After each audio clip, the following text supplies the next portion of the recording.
بسم الله الرحمن الرحيم. الحمد لله رب العالمين،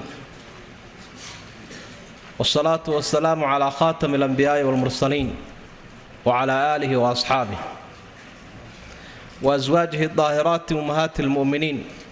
وعلى التابعين لهم بإحسان إلى يوم الدين وسلم تسليما كثيرا. وبعد،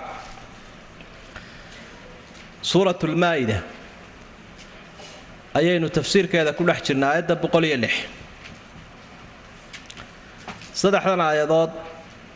waxa ay ka waramayaan xukunka dardaaranka. marka culimada qaarkood ay ka hadlayaan saddexdan aayadood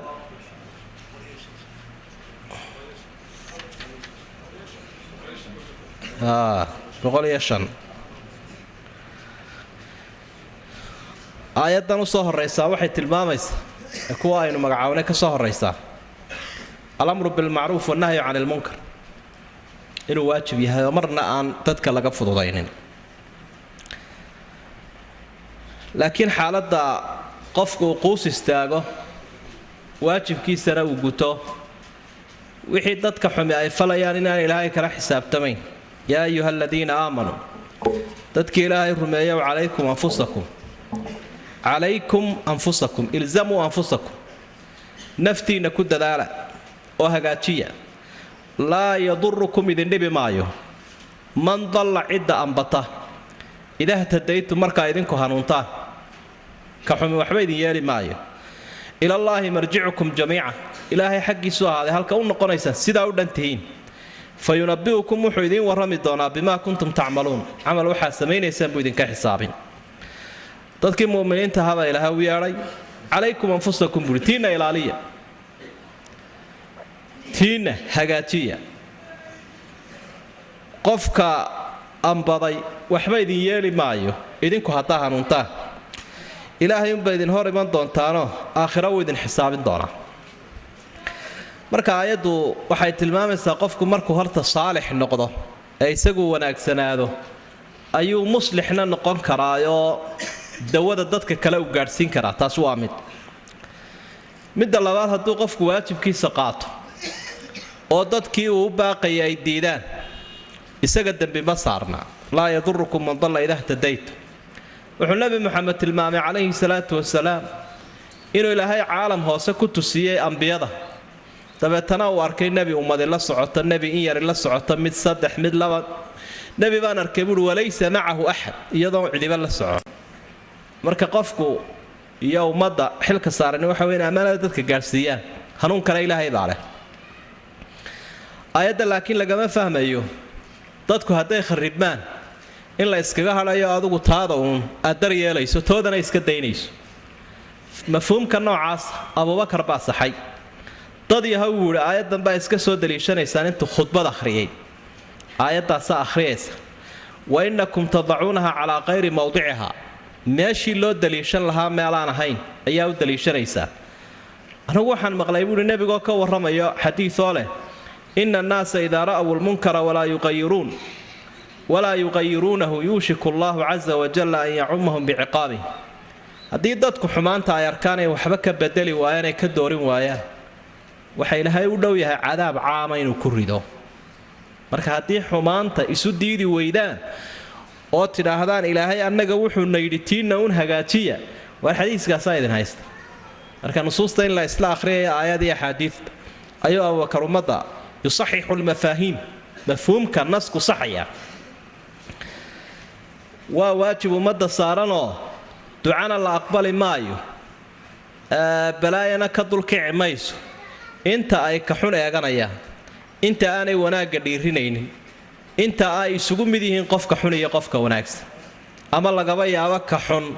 qofku inuu reer hebel iyo koox hebel iyo iyagoo isku madiiniya magaalo ah oo qofku wato inaan waxba hagaagin baa laga yaabaa. nusuus badanoo dee wanaagga in la faro dhiirinaysa, xumaanta in la isu diiday dhiirinaysa ayaynu ku soo marnay suuratu aali cimraan. saddexdan aayadood aimada qaarkood waxa ay ku tilmaamaan inay yihiin aayadaha u tafsiirada qur-aanka. ibnulcarabi oo kale ayaa waxa uu leeyahay 30 aayadood ayaan garaacay 30 sannadood baan garaacay albaabka aayaadkaasoo ama aayaddaa usoo horeysa markii dambe ilaahay ii furay waxaan u maleeyay inuu sax yahay waa min xayثu الnadmi wاlxukm wاlإcraab xagga icraabka naxwo ahaan iyo xukumka ay ka waramayaan iyo tarkiibkooda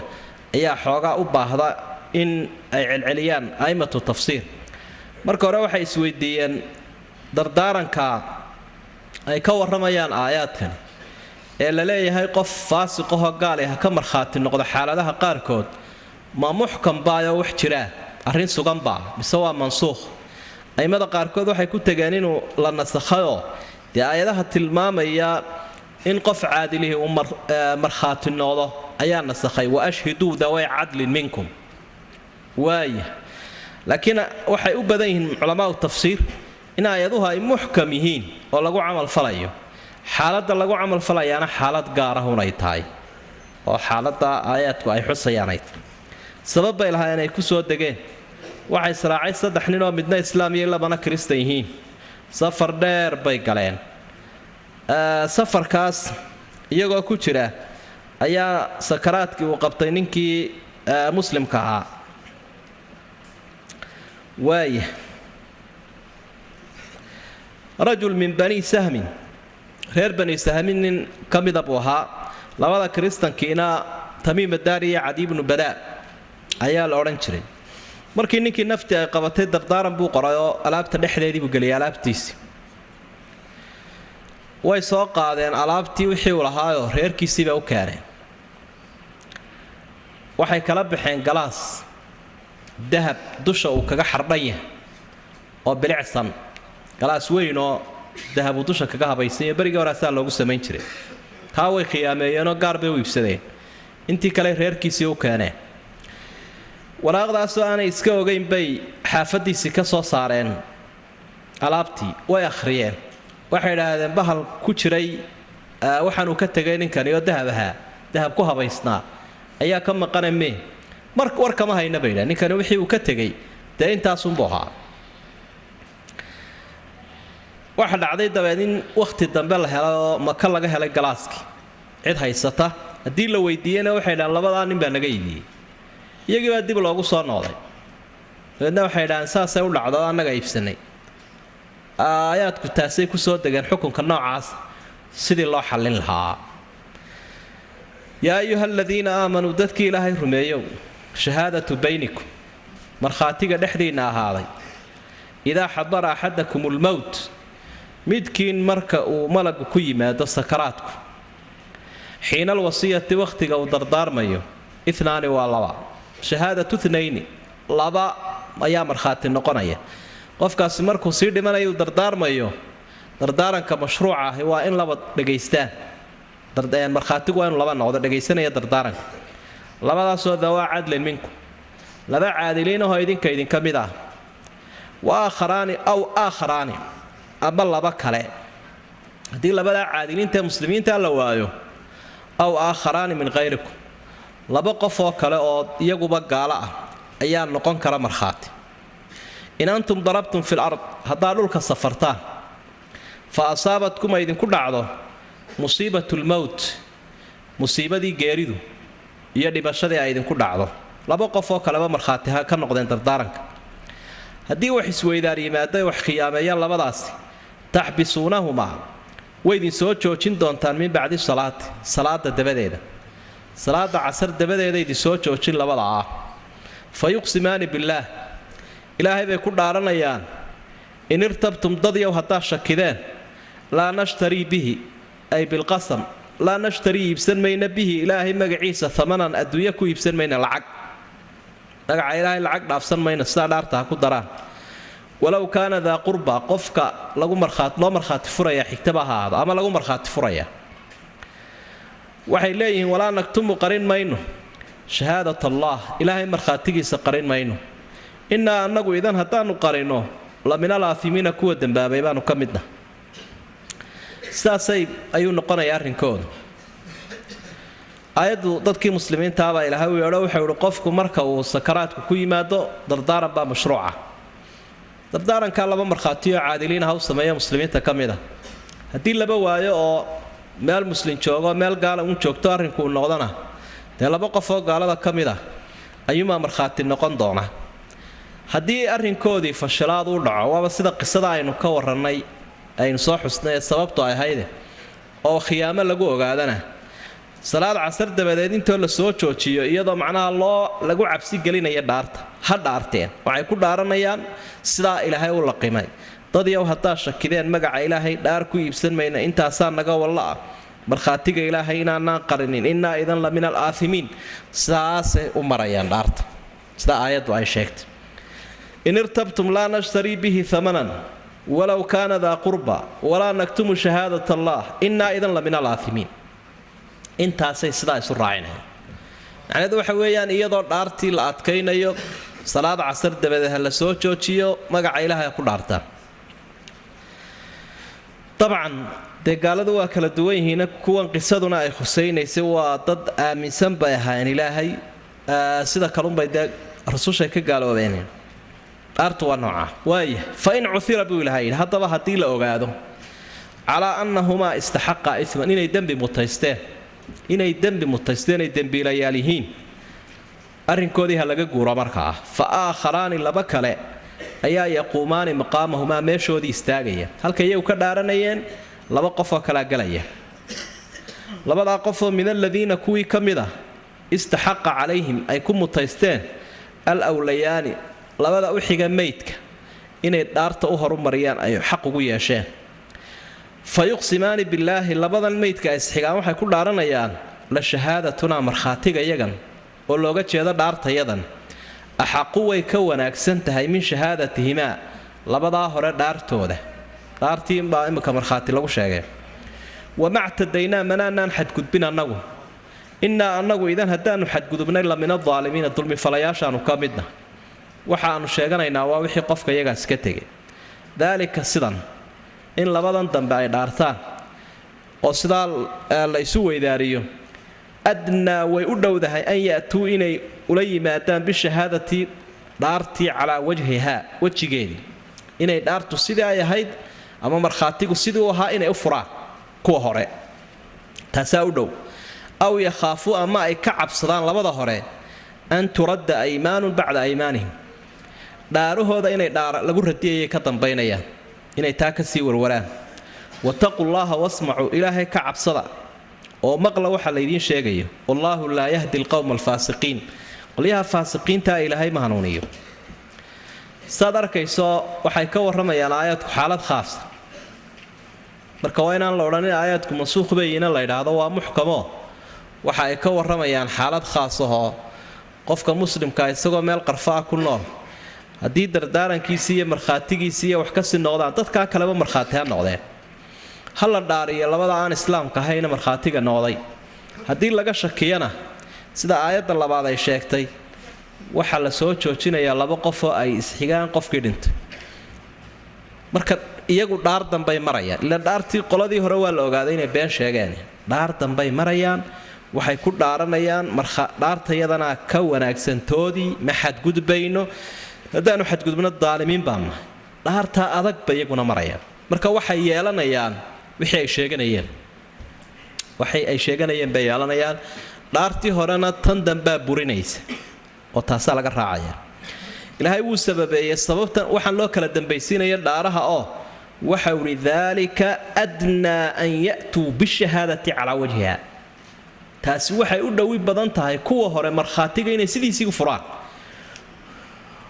oo ay sidhahdaan waxba ha khiyaamaynina kol haddii laydinka daba imanayo aw yakhaafuu an turadda aymaanun bacda aymaanihim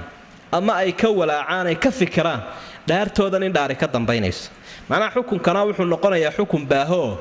la iska ogaado dabeedna kii wax khiyaamayn lahaa wuxuu leeyahay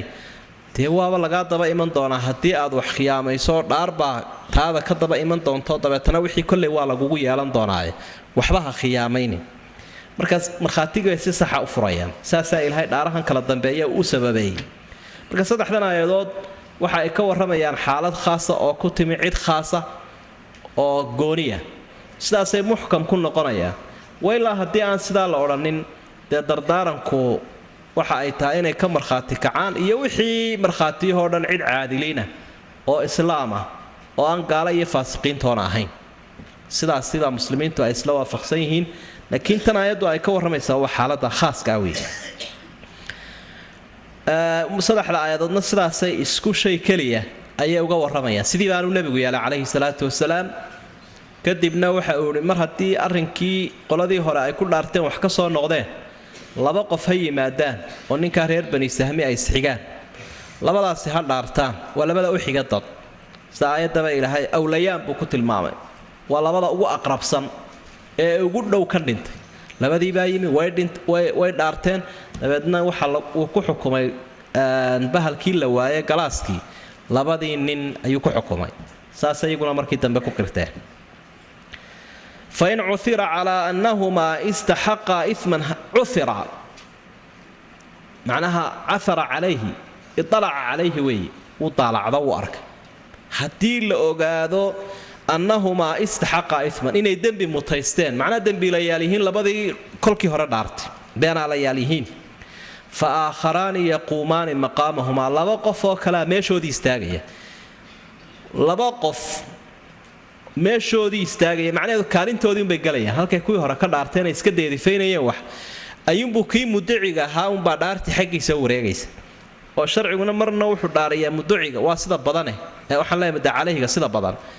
mudacigana markhaati baa lagu leeyahay xaaladaha qaarkood oo waxaa jira mudaciga la dhaariyo sida halkan iyo meelaha qaarkood qasaamada baabka la yidhaahday فآخران يقومان مقامهم مقامك لوغما jeeda halkii uu istaagay buu cagaha saaraya ee waxa weeye kaalintii uu bugalaya halkay kuwii hore ka dhaaranayeen wax iska riixayeen ayay kuwani dhaaranayaan oo dabeedna wixii ay sheeganayeen mutaysanayaan labadan haddaba meesha istaagaya tilmaan gaar ah Ilaahay uu ka bixinaya waa labada u dhow meydka markaas Ilaahay waxa uu yiri min alladina kuwii bay kamid yihiin istahaqa ay ku xaq yeesheen ay ku mutaysteen calayhim alawlayaan waxa ay ka mid yihiin kuwii ay meydka isxigeen ee waliba labada awlayaanka ee u sii dhaway ay xaq ugu yeesheen inay qadimaan waka fadhul qadirka soo qadarayaan shay mafcuula oo la oranayo istahaqa calay min alladina kuibu kamid xigtadii labadani xigtadii bay kamid yihiin alladina xigtadaas oo istahaqa ay ku mutaysteen al awlayaan labadan qofka dhinta ay isu xigaan waxay xaq ugu yeesheen calayhim dushooda an yuqadimuuhuma lishahaada walilyamiin inay dhaarta u horumariyaan macnaa labadana isxigaan meydka ayaa xaq leh xigtada kale xaq ku leeyihiin xaqaasina waxa weeye inay dhaarta u xulaan oo idhaahdaan war idinka ayaa mudan inaad dhaarataane haddaanu xigtadii kala nahay waxaa xaq u yeelateen inaanu idin qadinne marka awlayaankiibaa faacil noqday oo faacilu istaxaqa labadan aqrabka abaa mustaxiqiina xigtada kale ayay xaq ku yeesheen oo ah an yuqadimuuhuma inay u qadimaan dhaarta oon la isku qabsanin dhaarti anaa dhaaranaya laakiin waa inay idhahdaan war idinkaa u dhowe dhaarta oo gala dhaarta dhibaadeeda waxa qaata ka dhow marka xigtada kale waxba ay ku xiiqina ha ku qadimaan intaasaa tarkiibkeedu xoogaa yarrakaa ka leeyahay laakiin dee ficilkii iyo faacilkii iyo mafcuulkiiba sheegnay mustaxiquna waa labada awlayaanka ee ay isxigaan qofka dhintay mustaxaqu calayhimkuna waa xigtada kale waxa ay isku yeesheenna waa inay u xulaan dhaarto ay u qadimaan intaas waa caday ficilkii iyo faacilkii iyo mafcuulkii mar haddii saddexdaaba aad kala fahamto macno waa waadix qirada xafsanawi jumhuurul quraa ustuxiqaba iyagu maaragtayaan ficilka in majhuul laga dhiga ayay akhriyayaan oo alawlayaanna ay markaana ay faacil noqoto laakiin taasina way ka sii yar tarkiib adagtay laakiin tanaa ka waadixsan si basida marka loo sheego fayuqsimaani billaahi la shahaadatuna axaqu min shahaadatihima waxay ku dhaaranayaan labadaa qofka dhinta ay isu xigaan dhaartayadana ka wanaagsan tii nimankii hore gaalada ahaa ee dardaaranka ka markhaatiga ay dhaarteen wama ctadaynaa inaa idan la min adaalimiin manaanaan xadgudbin haddaanu xadgudubnay daalimiin baanu taasay leeyihin marka macnaha ka soo baxay waxa uu noqday kow markuu qofku dhimanayo inuu dardaarmo waa ka nabigu xusaya calayhi salaatu wasalaam qofkuba hadduu doonayo inuu wax dardaarmo mar walba dardaarankiisu ay iska sii qornaado waxay taasina tusinaysaa diyaargarow qof dardaarmaya waa qof safarka u diyaara qofka safarka u diyaara weeye naftana in lagu tababaro iyo ehelka iyo asxaabta weeye oo dardaarankiisa uu qornaado qofka wixii lagu leeyahay wuxuu leeyahay wax cid ka dhaxeeya wax oo dhan waxa labaad oo halkan aayaddu ay faa'iideynaysaa dardaaranka in loo sameeyo markhaatiyaad waayo dadka dhaxlayaasha ahi marka ay duunyada doonayaan si un bay isu dhagooleeyaan way isdhagatiraan fartiisiiba maahaba iska odhan karaan hadday doonaan marka waa in markhaatiyaal loo sameeyaa waxaad halkaa ka arkaysaa kale islaamku had iyo jeer markhaatiga iyo arrimaha go'aamada wixii caddaymaah iyo wixii qaraaree cidda gaadhaysoo dhan cadaaladdu tixgeliyaa cadaaladda waa arrin iimaankii akhlaaqdaba la xidhiidho oo dee ku xisaabtan leh shakhsiyad mudakara weeye qofka cadaaladda leh waxa kaleynu aayadda ka faa'iidaysanaynaa haddii xaaladan khaaska ahay timaado haddii dayaxa la waayo xidigaha lagu gudaaye qofkii caadilka haddii la waayo faasiqa laftiisa in isaguna meeshii uu soo geli karayo laakiin la dhaarinayo waa meelaha had iyo jeer laga soo qaatay beryahan dambe berigii hore lama dhaarin jirin markhaatige laakiin kolkii faasiqnimadii ay badatay culimmadu waxa ay leeyihin sida aayaddaniba ay sheegtay laa ba'sa in markhaatigii dhaarin lagu kabo oo maaragtay lagu xoojiyo si bal nooc cabsi ay noqoto waxaynu ka faa'iidaysanaynaa geeridu dee kolkaa qadar ilaahay ha ahaata laakiin haddana aayaddu musiibay ku tilmaantay musiiba waa balaayo ku dhacaysa dadkii ila waa shay ay karaahaysanayaan naftii ay jeclaayeen bay ka qaadaysa fa asaabatkum musiibatu lmowt waxaynu ka faa'iidaysanaynaa aayadda in dhaartu ay yeelanayso waxyaabo muqallidaad waxyaabo lagu adkeeyo makaan baa lagu adkeeyaa zaman baa lagu adkeeyaa sifa lagu adkeeyaa makaan baa lagu adkeeyaayoo masjidka in qofkii la keenaa nooc dee waa arrin ku abuuri karta cabsi licaankiiyo markuu nebigu samaynaya mimbarkaasu a keenayo ninkii iyo naagtii uu dhaarinayay wakhtina waa lagu adkeeya bacdalcasar wakhtigaas bacdalcasarka ee malaa'igtu ay isbedelayso ee warbixinta khatartaa la gudbinayo iyadana in la idhaahdo warhooy weliba bacdalcasar jimcaha wakhtigii saacatulijaabaha la filayay in la idhaado waad adhax inkaar baa kugu dhacayso waad adhax jabi doonta ee iska ilaali wakhtigu waa wakhtiga ah min bacdi salaadu waa salaad casr waxaa kaloo aayadda aynu ka arkaynaa marka xukunkan la taagan yahay in ay isbedeli karayso dhaartii hore oo xigtada ay usoo guurayso xigtadaasina markay dhaartaan ay xaq yeelanayaan masalaa jirta fiqigeenna macruuf oo yamiinu raddi marka hore muduciga markhaatibaa lagu leeyahay hadduu wax sheegto oo mudda calayhiguna uu dafiro haddii uu markhaatigaa waayo mudda calayhiga ayaa lagu leeyahay dhaarta hadduu isaguna ka baqo raddi buu samayn karaayoo muduciguu ku ceshan karaa marka waa lagu soo celinayaa kuwan oo dhaarta baa leeyihin wixii ay yeelata marka halkaa waxay leeyihin fuqahada waxaa laga qaadan karaa qofku hadduu wax sheegto milladii iyo markhaatimidunbuu ku qaadanaya laakiin afkiisoo kaliya kuma qaadanayo hebel baan wax ku leeyahay caddee baa la leeyahay haddii uu caddayn kari waayo dhaara baa la odhanayaa hadduu markhaatiyaal waayo waa inuu dhaartaa ama waa inuu markhaati ku qaataa wixii uu sheeganaya ama waa inuu dhaar ku qaataa laakiin hadduu aamuso oo uu jawaabi waayo qofkii uu waxu sheeganayay loo xukumi un maayo waa in la idhaahdaa dhaar ku qaado dalika adnaa an ya'tuu bishahaadati calaa wajhiha taasi waxa ay u dhowdahay inay markhaatiga sidiisii ula yimaadaan kuwii dhagaysanayay dardaaranka kuwii dhagaysanayay marka la ydhaa war dhaartiinna dhaar baa ka dambaynaysa haddaad been sheegtaan dee waayebay odhanaya haddaa markhaatigaan sidiisa u furno aw yakhaafu an turadda aymaanu bacda aymaanin ama waxay ka cabsanayaan dhaartoodii in mid laga dabageeyo wattaquu llaha wasmacuu wallahu laa yahdi alqowma alfaasiqiin markaas sidaasaa aayaddu ay xaaladda khaaska u tilmaamaysaa xaaladda khaaskaa kolkay xusaysana dee waxa ay noqonaysaa in loo daliishanayo oon la odhanaynin waa mansuukh waaya yowma yajmacu allaahu rusul wadkur nebi maxamedoo waxaad xustaa yowma maalin yajmacu allaahu ilaahay uu soo ururin doono alrusul rusushii buu isu keenayaa fayaquulu wuxuu odhanayaa maadaa ujibtum maxaa laydinku jawaabay qaaluu rusushu waxay leeyihiin laa cilma lanaa ilaahayow cilmi uma lihin ma ogin innaka adigu anta callaamu lghuyuub alla waxa maqan oo dhan aad baad ogti saasay leeyihin dardaaran baa ilaahay uu ka soo warramay halkaa waxaa laga fahmay allaysi in laga tegay adduunyadii in laga sii safrayo la geeriyoonayo in ilaahay la is hortaagayo ilaahay kolka la is hortaago waxa diyaara xisaabtiisii aakhiro waa la iska tegayoo waa la iska seexanaya arrinku ma aha laakiin ugu horraynba kafad iyo miisaan baa ilaahay uu rakibayaa xisaab adagna waa furmaysaa nin ilaahay uu ku jiqsiiyo iyo nin uu fududeeyaba xisaabta ku bilaabantay iyo su-aasha ku bilaabantay kuwii khalqiga ilaahay u fadli badnaayoo rusushii ah dee cid kale ma laga day ilaahay baa yidhi falanas'alanna aladiina ursila ilayhim walanas'alanna almursaliin ummadihiina waan su-aalaya rusushana waan su-aalaya haddaba rusushu way garbaxayaan way isbaraxayaan su-aasha rususha marka ayagu ka dabaashaanay iska riixaan arrintaa ay caddeeyaan dee ceebteedu ummadahay saarantay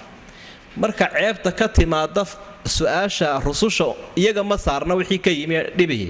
laakiin waxa uu saaran yahay ummadaha ku fadeexadaysa markanay leeyihiin laa cilma lanaa innaka anta callaamu lghuyuub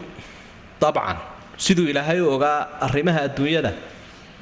bilowgeedii iyo dhammaadkeedii rasuulna uma ogaa wax way ka ogaayeen sida qisadan soo socota aynu ku arkayno rasushu nabi ciiseba waa ka jawaabaya laakiin waa ta'aduban maca allah iyagoo ilaahay ka edabsanaya yidhaahdeen dee ilaahay oo adigaaba wax walba ogsoone annagu maxaanu ognahay cilmiga iyaga marka kaaga la'a keena dee waxba kama jiraan waa wax aad u yar weeye waxa markaa halkaa aad ka arkaysa insaanku intuu ifkan joogo in ay tahay inuu naftiisa xisaabiyo war talow maxaa shara talow maxaa khayra talow halkee xaalkaagu maraya hadduu taa laga waayo wakhti kale ayuu farta dhexda ka qaniini doonaa nabi ciise haddaba ilaahay qisadiisii halkan ayuu ka bilaabay alla waxau idhi id waqti xus nebi maxamedow qaala allaahu rabbi baa wuxuu idhi yaa ciise bna maryam ciisihiina maryamow udkur nicmatii calayka waxaad xustaan nicmada aan dushaada yeeleen ku siiyey wa calaa waalidatika hooyadaa nicmadaan siiyeyna bal hadda ilaahay ugu mahadnaq id waqti baan kuu nicmeeyey ayatuka aan kugu xoojiyey biruuxi alqudus malakul jibriil baan kugu xoojiyey tukallimu nnaasa dadkaad la hadlaysay filmahdi adigoo oo xoolka ku jiroo yar wa kahlan adigoo nin weynana dadka waad la hadlaysaa risaaladaad gaadhsiinaysa wa id waqti xus nicmooyinkii baa ilaahay u tirinaya callamtuka aan ku baray alkitaaba qoraalka iyo fanka khadka walxikmata xikmaddana waan ku baray iyo sida dadka loogu garsooro ee loo hogaamiyo waaltawraata waalinjiil towraad iyo injiil labadaa kitaabna waan ku baray wakhtigaasaan kuu nicmeeye xus wa id waqti xus nebi ciisow takhluqu min adiin dhoobada waxaad ka samaynaysay ka hay-ati dayr wax shimbirkaoo kale ah biidnii awooddayda iyo amarkaygaad ku samaynaysa fatanfukhu fiiha markaasaad afuufaysa fatakuunu dayran shimbir bay noqonaysa biidnii awooddayda ilaahay qudradiisa wa tubri'u waxaad bogsiinaysa alakmaha qofka indhala-aanta ku soo dhasha ee dam ah walabrasa iyo ka barasta leh biidnii karsiintaydaad ku bogsiinaysa wa id waqti baan kuu nicmeeyey tukhriju lmawta waxaad soo saaraysa ood soo aakhira toosinaysa almawta kuwa dhintay biidnii karsiintayda iyo awooddayda wa id waqti baan kuu nicmeeyey kafaftu aan kaa hakiyey oon kaa joojiyey bani israa'iila canka reer bani israa'iil oo weerar kugu aha ku dilayaan kaa joojiyey oon caalamka kore kuu qaaday id waqti bay dooneen inay ku dilaan ji'tahum bilbayinaat aad ula timi mucjisooyin cadcad oo kuwaa la soo sheegay ah may garowsanin faqaala aladiina kafaruu minhum gaaladii reer banu israa'iil waxay yidhaahdeen in haadaa ilaa sixrun mubiin waxaanuu ciise wadaa waa sixir ee mucjisaad ma aha wa id waqti baan kuu nicmeeyey awxaytu ila alxawaariyiin nimankii xawaariyiintaa xoojinta ku ahaa taageerayaashaadii baan u waaxyoodaan qalbigooda ku ilhaamiyey an aaminuu bi aniga i rumeeya وبرسولي رسولك عيسى رمية ساسان كو إلهامية قالوا مركا waxay yiraahdeen aamanna ilaahay oo ku rumaynaya washhad markhaatikaah biannana muslimuun annagu inaan hogaansana qisadaas waxay ka turjumaysaa ciise inaan ilaahay ahayn laakiin uu yahay adoon abdullaahi wa rasuuluhu rasuulki ilaahay inuu yahay waxay ka jawaabaysaa oo kale waxyaabo ay daliishadaan kristanku oo ah ciise inuu ilaahay ahaa waxa muujinaya qaar dhintayna wuu soo noolayn jiray shimbirana wuu abuuray iyo xayawaano quraankiinaaba sheegayba inuu xayawaano wax abuuri jirayba ilaahunbaa wax abuura marka ciisena qaar dhintayna wuu soo nooleeyay qaar xayawaanana dad iyo xayawaanba wuu abuuray halkaasay ka taagan yihiin laakiin way nacnacayna way silan yihiin arrintaasi si ay meesha uga baxdo ilaahayna uu beeniyo muxuu raacinayaa mar walba saasaad yeeshay bal erayga soo noqnoqonaya biidni marka biqudrati wa biamri aniga arrinka fulinayay aniga ku sahlayay marka abuurka ilaahay baa lahaa kuwa dhintay isaga soo nooleynaya shimbirkan isaga ayaa ruuxda ilaahay siiyay sababtun buu lahaa sida had iyo jeer malagan ilaahay noolaha uu diraya ruuxda ugu afuufayo ee malagu sababta u leeyahay abuurkana ilaahay u leeyahay saasoo kale un baahayd marka qisadaasi fashilaada noocaas nimankaas ay qabaan aragtida noocaas ayay meesha ka saaraysa biidniida soo noqnoqonaysa waxa kale aynu arki doonaa ciise laftiisa soo cadeeyayba oo da ku dhawaaqaya in ilaahay subxaanahu wa ta'ala ay caabudaan oo tawxiidka ugu baaqaya qaybaha dambe marka arrimahani ilaahay ugu manna sheeganayaa waa aqoon iyo awood ilaahay uu siiyo insaanka aqoon iyo awood isnaadkiiba ilaahay waa halkan isaga isu tiirinaya kaasaan ku baray macnaa isnaadkii musnadu ilayhiga wax loo tiirinayaa shaygan leh xaqiiqanimo marka wax intanba waxay ahayd nicmo marka nicmada ilaahay ugu manna sheeganayaa waxa weeye waa aqoon iyo awood ilaahay siiyay labadaba karsiin iyo aqoon insaanka labadaaba ilaahay baa u hibeeya ilaahay baana laga martiyaa la weydiistaa aqoonta iyo awoodda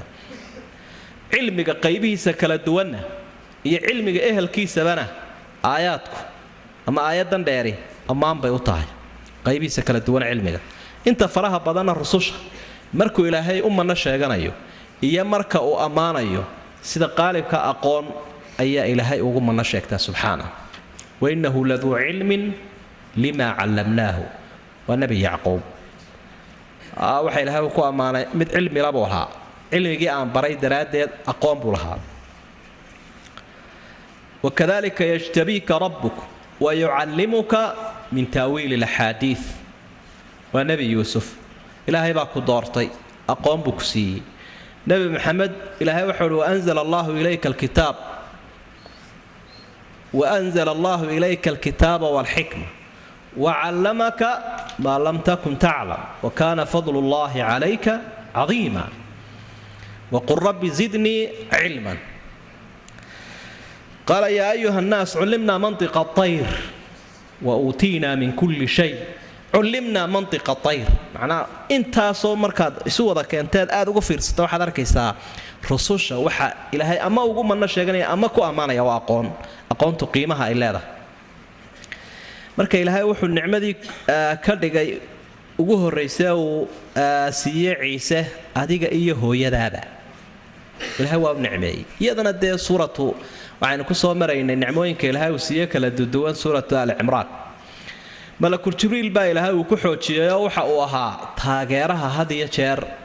ambiyada iyo rususha ayuu ahaa malagaas safiirka rususha iyo u dhaxeeya ayuu ahaan jiray ambiyada ama rususha dadkaad la hadlaysay adigoo xoolka ku jira iyo adigoo garmadoobaaba labadaba kahliguna waa qofku marka uu mudakarka iyo garmadoobaaya mahdiguna waa yaraanta isagoo mujaabu la hadlayo dadkii yaraanta ku hadlay buu kamid waxyaabuu ilaahay ugu manna sheegtay waxa kamid ah kitaabka tawraad iyo injiil labadiiba gaar baa ilaahay u sheegay marka kitaabkan sida culimada tafsiir de u badan yihiin waxa weeyaan qoraalku qiimihiisu leeyahay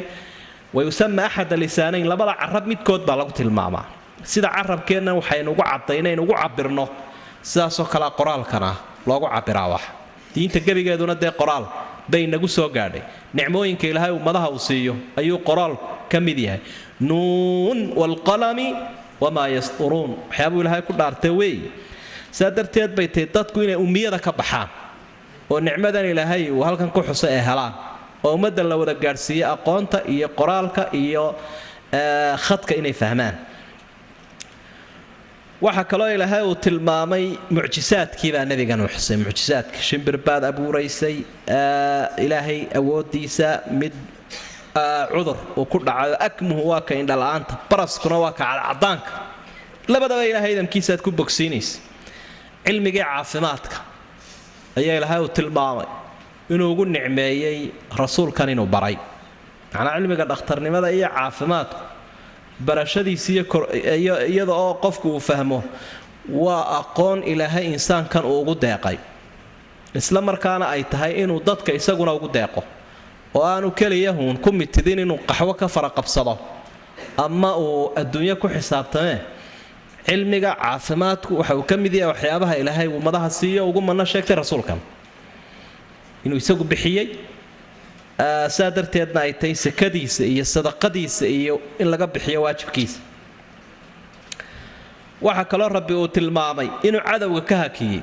cadowgii reer banu israa'iil markay ku soo go'aansadeen aan dilna ciise seefahoodii soo qaateen guriguu ku jira ay gaadhka ka qabteen ilaahay saqafka koruu ayuu ka qaaday caalamka koruu geeyey ciise ma dhimanin calayhi salaam laakiin caalamka koruu joogaa aakhiru zamaanka kolka uu soo dego dajaal cawarna uu diilo kadib ayuunbaa geeridu ku iman kartaa cadowgoo alla kaa difaaco oo uu kaaga hiiliyaana dee waa nicmooyinkay ka mid tahay ila waa niqmo iyo shar ilaahay uu kaa sidaa ilaahay ugu manno sheegtay inuu cadowgii ka joojiyey waxyaabaha nicmada ah ee ugu manno sheegtay waxaa ka mid a inuu taageerayaal u diyaariyey taageerayaashaasi waxa weeye nimankii xawaariyiinta la odhan jiray alxawaariyuun waa al-ansaar hiiliyayaashii wey taageerayaashii wey xoojiyayaashii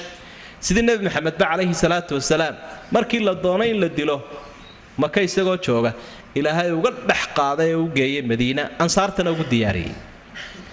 marka cadowgiioo ilaahay uu kaa hakiyey iyo isagoo kuu diyaariyey koox kula hinjisa diintoo ku garab gasho xawaariyiin la yidhaahdo labaduba waa nicmo xawaariyiintu niman diinta ka daacada bay ahaayeen ilaahayna uga markhaati kacay an aaminuu bi wa birasuulii qaaluu aamanaa washhad biannana muslimuun saasa yidhaah ummadda islaamkana ilaahay waxaabu faray inay tusaale u noqdaan xawaariyiintuoo waxau uhi yaa ayuha aladiina aamanuu kunuu ansaara allah kama qaala ciisa bnu maryam lilxawaariyiina man ansaarii ila allah qaala alxawaariyuuna naxnu ansaaru allah marka ansaar iyo xawaariyiin baa ilaahay isku fasiraya nebigu calayhi salaatu wasalaam wakhtiyada ka midoo dagaal uu ku jiray ayuu asxaabta la hadlay iyadoo habeen aad loo cabsanayo cadowguna meeluu ku jira aan la garanayninoo dee uu hore usoo kici karo oo aan arrinkiisu sugnayn waaryaa war inooga soo qaadaya buuhi cadowga sahanka yaa galayoo sugaya dhegtaa la huwaday nin waliba shibtuu galay fa khaafa khawfan dadkii waa la cabsaday zubayr ibnu cawaan baa yidhi aniga mar labaad buu ku celiyo aniga mar saddexaad aniga markaasuu nebi waliba xawaari buu leeyahay xawaariyi zubayr taageerahayga xooggaahi waxa weeyaan xawaari waxa weeye zubayr halkaa in dee ismigaasi uu yahay xawaari inuu yahay mid taageeraha xoojiye ah oo musaacidaba halkaa aynu ka qaadanaynaa nusuustaa isfasiraysa ee aanu tafsiirku ahayn keliya sida culimmada qaarkood yidhaahdaan waxa xawaariyiin loogu magacaabay niman cadcad bay ahaanoo muuqaalkoodaa sidan ahaa muuqaalka manfaca ka muhiimsan sida nusuustaasi ay tilmaamayso id waqti xus qaala alxawaariyuun nebi maxamed oblo waxaa dadka u sheegtaa dhacdooyinkii taariikhdan soo maray ummadaha iyo rusushooda soo kala maray bal hadda taana dib u xus id qaala alxawaariyuuna nimankii xawaariyiintahabaa waxay idhahdeen yaa ciisa bna maryam ciisihiina maryama ahaayo hal yastadiicu rabbuka ilaahaagu ma karaa macnaha ma samaynayaa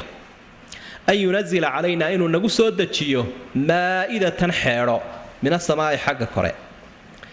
ilaahay ma samaynayaa ma yeelayaa inuu xeedho xagga kore ka keeno su-aashaasay xawaariyiintu ciise weydiiyeen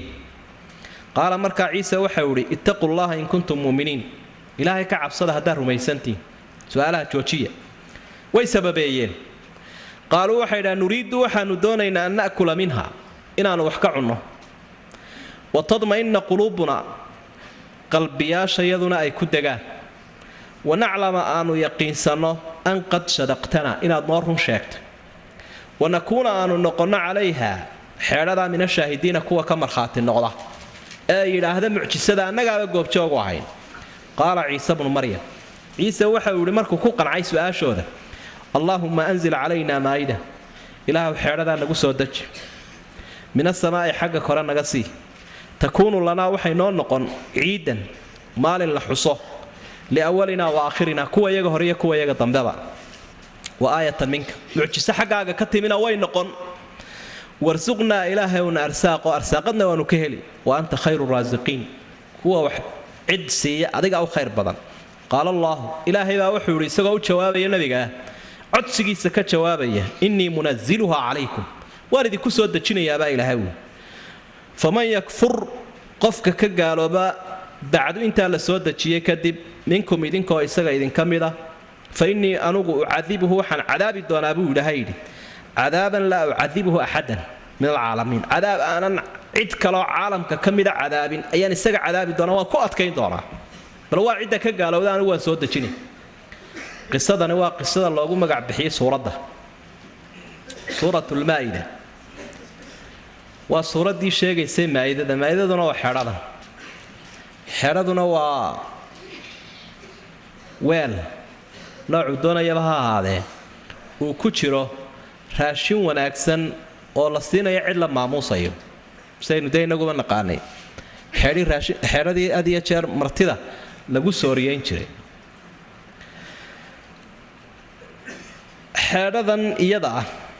qisadeedii waa ka halkan ilaahay ku xuseeyo waxay ku timi sababteedu qur-aankaaba caddeeyee qisooyin kale oo waxyaaba sii naaxnaaxiyo oo shay aan asal lahayn sheegaba uma baahnine qur-aanku intaa uu sheegay waa inaga filan nimankii xawaariyiintaa nebi ciisey la hadleen waxay idhahdeen waxaanu jecelnahay mucjiso in nala siiyo mucjisadaasina ay noqoto xeedho raashinoo caalamka kore ka imanaysa waxa ku jira ilaahay unbaa yaqaana nebigan isaga ahay wuxuu ogsoon yahay had iyo jeer ummaduhu markay soo ibtiloobayaan waa markay jaafaajirqi iyo muran ka hor keenaan rusushooda sidii reer banu israa'iil iyo qisadii saca aynu ku soo arkaynay marka wuxuu hi ilaahay ka cabsada haddaa mu'miniintiinoo joojiya waxaa halkan haddaba ay yidhaahdeen hal yastatiicu rabbuk ilaahaagu miyuu karaa eeg nimankii waa niman mu'miniina marka miyuu karaa maxaa laga fahmayaa miyuu karaa dee mise ma karo ayaa laga fahmayaa waa qof shakisan hadalkii saa darteed baa culimmada tafsiirku waxay ku macneeyaan hal yafcalu rabbuka ilaahaagu ma noo samaynayaa inuu xeedhadaa soo dejiyo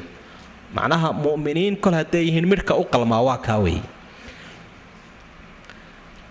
kolkuu arrintaa ka abhiyeyna way sababeeyeenoo waxay idhaahdeen marka u horreeya waxaanu doonaynaa sibaa dee loo duruufaysan yahay inaanu wax ka cunno cuntadaas waa midh jira marka labaad qalbiga iyagaa degaya marka saddexaad waxaanu ogaanaynaa inaad risaaladan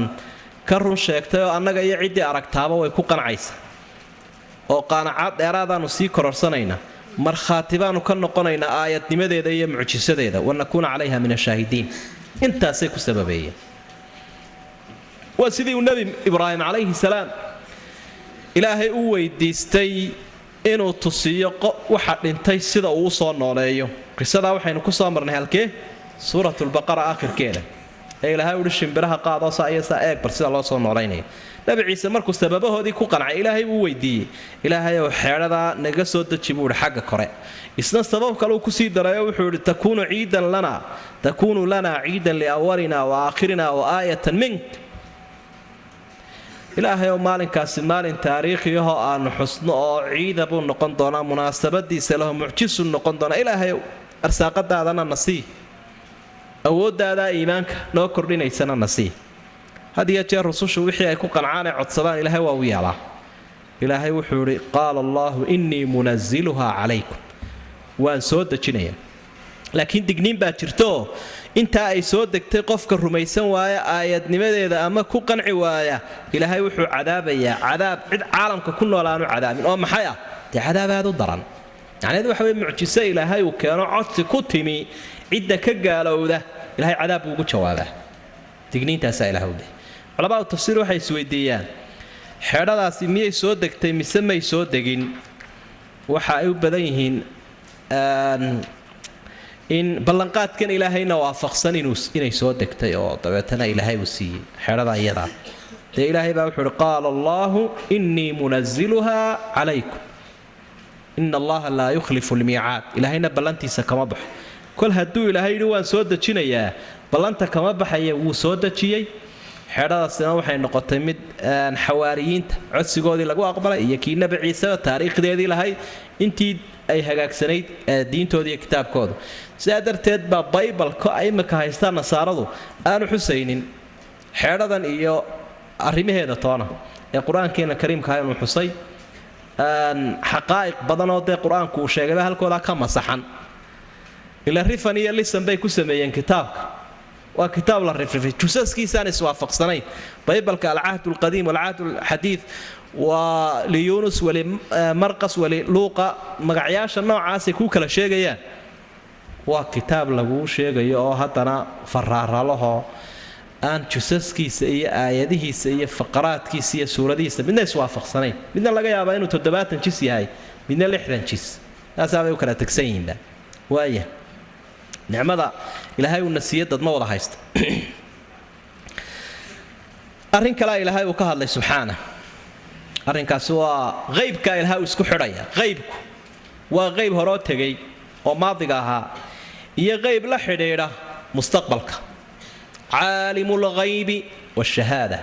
waxa maqanaya waxa muuqda ilaahay isku sii buu ogsoon yahay qaybkana inagu quraankeena inuu ka qaadanayna ilaahay baa inoo sheegay subxaanahu wa inoo cadeeyay qayb cid kale ay kaaga warrami karaysaa ma jirto taariikha sidan sugan ee faahfaahsan ee kalsoonidii iyo yaqiintii iyo shaki la'aanta leh lagugu sheegayo cid kale oo kugu sheegi kartoon ilaahay ahayn ma jiro marka qaybkii hore kolkuu ilaahay ka hadlay qaybka dambuu sheegaya haddana ee aakhiro la xidhiidha waxaad arkaysaa saddexda qisada hore aynu soo dhaafay nicmooyinka ilaahay iyo aqoonta iyo awoodda uu siiyo ciise iyo qisadan xawaariyiinta iyo ciise ku saabsan iyo qisadan ciise iyo su-aashiisa aakhiro ku saabsan intoo dhammiba waxa ay caddaynayaan addoonnimada ciise ka ilaahay saa u xoojiyey buu ahaa ee maalin la haystay oo cadow ku jahaysnaa ilaahay baa ka difaacay ilaahay baa u diyaariyey taageerayaasha ilaahay baa nicmooyinkaa ku galladay ciise xaqiiqadiisa ilaahay uu halkan ku soo bandhigay wayd waqti xusna bi maxamedow qaala allaahu ilaahay baa wuxuu uhi yaa ciisa bna maryam waa su-aashii aakhiro maxkamadii ilaahay baa la taagan yahay arrinku waa adag yahay ciisuu ilaahay su-aal weydiiya wuxuu uhi yaa ciisa bna maryam a anta ma adigaa qulta linnaasi dadka ku yidhi ittakiduunii aniga iga dhigta wa ummiya iyo hooyaday ilaahayni min duuni illaah laba ilaah inta ilaahay ka sokaysa laba ilaah naga dhigta ma adigaa ku yidhi wixii kristankaa idin caabudayay qaala markaa ciise waxau idhi subxaanak tansiihan laka ilaahayow adigaa ka hufan inaan hadalkaa kugu idhaahdo ama aad ilaah ku barbargala yeelato maa yakuunu lii iima habboonaba xalaal iima aha an aquula inaan idhaahda maa laysa lii bixaq waxaanan xaq iyo gar u lahayn inaan idhaahdaa meeshaba kuma jirto in kuntu qultuhu ilaahayow haddaan idhi faqad calimtah dee waad ogtahay taclamu maa fii nafsii naftayda waxa ku jira waad ogti walaa aclamu maa fii nafsik naftaada waxa ku jira adiga kuu gooniya ma garanayo innaka anta callaamu lghuyuub waxa maqan oo dhan ilaahayow aad baad ogtay waa ciisoo isbaraxaya maxkamaddii ilaahay maa qultu lahum umaan odhanin nimankii reer banu israa'iil ilaa maa amartanii bihi wixii aad aniga i fartay umbaan idhi oo maxay ah an icbudullah ilaahay caabuda rabbii wa rabbakum aniga iyo idinkaba rabbiga inoo wada ahaa tawxiidkaa waan gaadhsiiyo waan ku hubsaday wa kuntu calayhim shahiidan dee markhaati baan ku ahaa ilaahayow ummadda ah maa dumtu fiihim intii aan dhex joogay reer banu israa'iil intii aan dhex joogay markhaati waan ku ahaa wuxuun waan ka sheegi karayaa wixii aan ka ogaa falammaa tawafaytanii kolkii aad adigu iga soo dhex qaaday ee aad caalamka kore ay keentay kunta ilaahay oo waxaad ahayd anta adigu alraqiiba calayhim kii ilaalinayay dee ilaahay oo kii ilaalinayay baad ahayd adaan kugu ogahay wa anta calaa kulli shayin shahiid wax walba markhaatibaad ka tahy in tucadibhum ilaahay ow haddaad ciqaabto fa innahum cibaaduk waa addoommahaagii adiga iska leh aniga addoomma ima aha isku mid baannay wain takfir lahum haddaad u dembi dhaaftana fa innaka adigu anta adigu alcasiizu alxakiim kii awood iyo xikmad le baad tahay weli isbaraxaad ka wanaagsan maad arka halkaasuu isagu maray nimay ku hadhay hawle haysaa iyagii baa markaa lagu soo jahaysanayaa la leeyahay dee kii aa ku sheegayseen ilaah ama ilaahnimada inuu qayb leeyahy ama ina ilaahay inuu yahay qaybaha kiristanku sida ay qabeen waa kaasoo saasuu ku hadlaya idinku ka jawaaba haddaba fashilaatii u weynayd baa markaa ku dhacday gaaladii faraaraha lahayd ee filiqsanayd ee kala duduwanayd ee naxliga iyo balaayada la guurayay iyagay ku hadhay markaa sidaa darteed baa qisada waxaa ka muuqanaya nebigani inuu aad uga yaabsan yahay aad u diidan yahay aad u karahsan yahay wixii ay ku sheegeen kuwii caabudayay duuna allah wixii ay ku sheegeen wuu ka xun yahay isagu waxa uu muujiyey ilaahay subxaana markuu su'aalahan weydiinayo in cadowga iyo lagu fadeexadaynayo gaalada laakiin ilaahay aan xaqiiqa ka qarsoonayn taasuu caddeeyey subxaana waxa kaloo nebigani uu tilmaamay kuwani inaanay isaga addoommo ahayna ilaahay ay addoommo u yihiin ilaahay ou imika laga bilaabo waxa doonto ka yeel ma wax loo doodaabaa waa kaafire kaafirku miyuu xal leeyahay nebi maxamed wuxuu leeyahy calayhi salaatu wasalaam maalinta qiyaamaha anigoo darka dul taagan kawharka laydhaa oo ummadda ka waraabinaya oo dadkuu ka hirqanayo laga dhargayo ayaa halkaa waxaa ka soo baxaya qaar calaamadii ummadda leh calaamadda ummadda nebiga waxaa ka mid ahaa weysada intuu qofku ka weysaysto ayaa iftiinta marka qaar dee hadday doonaan weysadiiba leho intii iftiimaysaa soo baxaya malaa'igunbaa meel dhexe isu taagayso ganafkaasunbay ka wada garaacayaan sanka xaggaasay ula kacayaan waxaan leeyahay ummatii waa ummadaydiiya ka daaya dabeedna waxaa leeyahay waxba ma ogida waad ka soo maqnayde innahum hayaruu wa badaluu bacdak diintii bay dabadaa dooriyeen waa alla doori diintii dooriye wey ilaan dadku wuxuu alla doori ku noqdaa inay diinta ilaahay dooriyaan macnaha waxay ka been sheegeen hadyigaagii iyo islaamnimadii tusaale xun bay noqdeen nabigu calayhi salaatu wasalaam wuxuu leeyahay suxqan allaha fogeey ay liman badala diin qofka diintii dooriye ka been sheegay ee islaamnimadii uu sheeganayay ka run sheegi waayey ee qowlkiisa iyo ficilkiisu iskhilaafay allaha fogeeyo ayuu nabigu leeyahay calayhi salaatu wasalaam marka ciduu nebi maxamed habaalay cid dambe u gurmanaysaana ma jirto marka nebigani waxa uu leeyahay in tucadibhum fa innahum cibaaduk wain takfir lahum fa innaka anta alcasiizu alxakiim haddaad cadaabtana waa addoommahaagiyo cidi kugu iman mayso haddaad u dembi dhaaftana itaaldarro maahee adoo awood iyo xikmad lebaad u dhaafi karaysa lidaalik ayaa nusuustu ayna baraysa qur'aan iyo xadiidba qofkaasi kol hadduu gaalnimo ku dhintay inuu rajo la'aan yahay walow nebiba ha dhalo ama isaguba nebi ha dhalo qur-aankuna taa tusaalayaal badan buu inagu siiyey aayaddaa markuu akhriyay nebi maxamed calayhi salaatu wasalaam isagoo suuraddan ku cibaadaysanaya habeen aayaddaasaa qabsatay oo uu dhaafi waayey aayaddaa ayuu habeen dhan ku celcelinayay kaana yuradiduha in badan buu celcelinaya nebigu calayhi salaatu wasalaam abidar saxaabiga la yidhaahdaa wuxuu nebigu akhriyayaan maqlay kolkaasuu u akhriyaa haddana wuu ku soo celiyaa haddana wuu ku soo celiyaa haddana wuu ku soo celiyaa ragcadaha kala duwan buu ku celinaya ragcadda lafteedana wuu ku celcelinaya ilaa waagu baryay dee way kaa qabsatay aayaddana waa sidee ayaan ku yidhi buui soo adigan dhaafiba kari waayo aayaddan nebi maxamed calayhi salaatu wasalaam muuqaalka qiyaamaha ayaa hortiisa yimi oo si cajiiba u arkaya markaasaa dabeedna nebigu calayhi salaatu wasalaam waxa uu intuu ilmeeyeybaa waxa uu lahaa ummatii ilaahayow ummadayda haddii ciise uu sidaa isagu yidhi ilaahayow anugu ummadayda ayaan kuu weydiinayaa naxariis malaggaa ilaahay u soo diray malakul jibriil markaasaa leeya waxaad ugu bushaaraysaad u sheegtaa kugu xumayn mayno insha allah waxaad ka xumaatana arki maysa ummadaada arki maysa ee waad ku farxi doontaa insha allah inta ahlu jannaha noqonaysaana way badan doontaa saa darteed buu nabigu lahaa calayhi salaatu wasalaam waxaan rajaynayaa in naxariista ilaahay iyo jannadiisa iyo shafaacadayduba ay gaadho qofka aan ilaahay u shariig yeelineen gaalnimo ku dhimanin riwaayinka qaarkoodna waxay tilmaamayaan inay ahlu jannaha barhkii noqon doonaan insha allah ummadani waaya marka nabigaasi sidaasaa uu yidhi maa qultu lahum ilaa maa amartanii bihi an icbudu llaha rabbii warabbakum ciisaha la caabuday waa ka sidaa yidhi ilaahayow tawxiidkii umbaan faray oo aan gaadhsiiyey saasuu isu barax alla wuxuu idhi qaala allaahu rabbi waxa uu idhi haadaa maantaoo qiyaamaha ah yowmu waa maalin yanfacu saadiqiina sidquhum runlayaashii runtoodiiba anfici ninkii run sheegi jiray maanta runtiisibaa anfacaysa oo horu marinaysa lahum waxay leeyihiin dadka runlayaashu jannaatin tajrii min taxtiha alanhaar jannooyin hoostooda webiyaal qulqulayaan khaalidiina fiiha abadan weligoodba way ku waarayaan radia allaahu canhum waraduu canh ilaahay bay ka raali noqdeenoo isaguna raalli buu ka noqday radia allaahu canhum ilaahay baa ka raali noqday markaas iyaguna raalli noqday dalika alfawzu alcadiim taasina waa liibaan weyn inuu ilaahay kaa raali noqdaa liibaan aad u weyn weeye lilaahi mulku samaawaati waalard ilaahay waxa uu leeyahay keligii oon cidi ugu imanayn lahaanshaha samooyinka iyo lahaanshaha dhulka wamaa fiihinna iyo wax alla waxa ku dhex jira wa huwa calaa kulli shayin qadiir wax walba ilaahay isagaa karoon waxba ku adkaanayn saasaa ilaahay ui qaala allah ilaahay baa yidhi sidaa waa qiyaamii baa ilaahay ogeysiiskaa bixiyeyoo wuxuu idhi dad kala bax ninkii sidaa nebi ciise run u sheegay runtiisii maanta way anfacaysa asaadiqiin ambiyada ilaahay waa saadiqiin ciise run buu sheegay runtiisii way anfacaysaa maanta uu ku nabadgelaya kii been ka sheegaya ciise ama beenaalaha ahaa kaafirka ahaa kiristanka ahaana adhaxjab weeye maanta ilaahay wuxuu ugu bushaareeyey jannooyin iyo dheeraad jannadii markuu sheegay buu ihi radia allaahu canhum waraduu canh liladiina axsanuu lxusna wa ziyaada dadka samafalayaashahay xusnaa jannay leeyihin iyo dheeraad